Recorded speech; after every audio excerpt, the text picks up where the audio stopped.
Darby 11 days. Honestly, what are we doing here? I told myself the same thing. Hi, Vicky. Nice to meet you. I really like your hair. Oh, thank you. Thank you. My first question is, how is it to play a character like Darby? Because she's such a fierce character. How did you created her? Yeah, I think so. For me, one of my processes is to do the 36 questions to fall in love with every character that I play. Felt a lot of trust in playing her, and we had a lot to provide each other.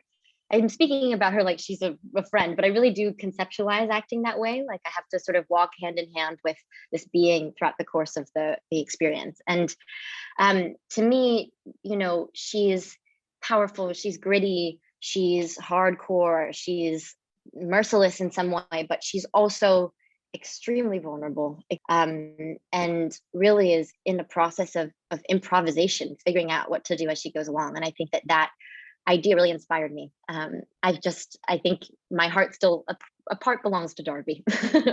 What was the thing that made you say, I got to do this film? Were you familiar with the novel, or it was something else? No, so my agent sent me the script, and so I read the script first, and the second I finished the script, I picked up the novel and pretty much read that in one setting, and straight away I knew that I really wanted to do this film. Really felt like it was in my wheelhouse, that I knew what to do with it. You know, it's this great character-driven suspense thriller that kind of kept me on the edge of my seat when I was reading it.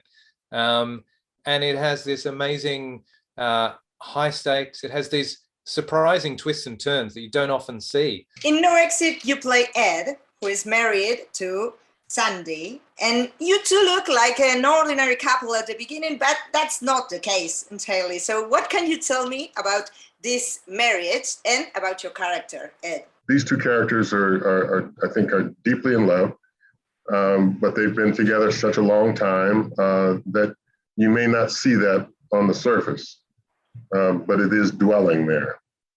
And I can't give you too many spoilers or whatever, but you know, there are some shocks there, and especially for people that have been together so long, to be able to shock one another. Ed is a former Marine. Yes. I'd like to think that he was going through some, he has some issues, some of which was brought on by PTSD. Yes.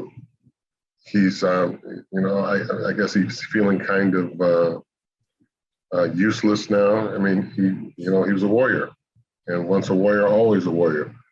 And, you know, unless you don't have a war, you know, to be in. And I think he's got some trauma. I guess he's got some, you know, some deeply seated issues. He's got a gambling problem, but he's trying to face his demons, and he gets that chance.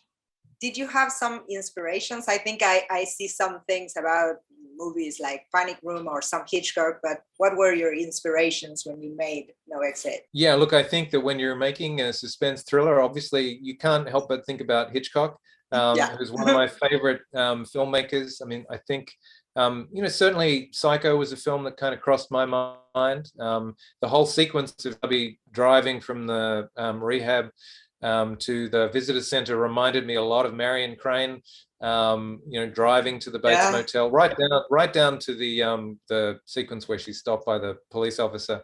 I think that you look at Hitchcock and you think about, you know, how he used point of view in his films. And for me, thrillers are really all about point of view. You know, what does the character know? What does the audience know? And the tension that lies between those two things. But I think in this case, I tried to keep the the point of view as close to Darby as possible, so that we really experience the film through her eyes. So No Exit, it's a very intense film. So how was it to work with that? It was a challenge? It was something that attracts you? Completely. I was completely drawn in by the twists and turns and the isolation and the terror and the gruesome sort of violent nature of certain things. And I won't give anything away, but it's a very tumbling, tumultuous affair. And I think that it just kept me on the edge of my seat the entire time when I was reading it and also playing it. One of the things I like about No Exit is that it's a film that basically happens all in one space with very few characters. So what it's like to film something like that? It was actually very intense and cozy all at the same time. It's like filming in a snow globe from hell, and it was just amazing. And the most amazing thing about being at the visitor center is we shot everything in sequence, so we could feel that tension grow and rise, and finally rise to that crescendo that takes you to the end of the film. One last question: what would you tell people to convince them to watch No Exit? The question of what would I do in a time of crisis and under pressure? Who am I under pressure? I think is a big one. I think they're going to be on the edge of their seat. They're going to find characters that they resonate with and identify with.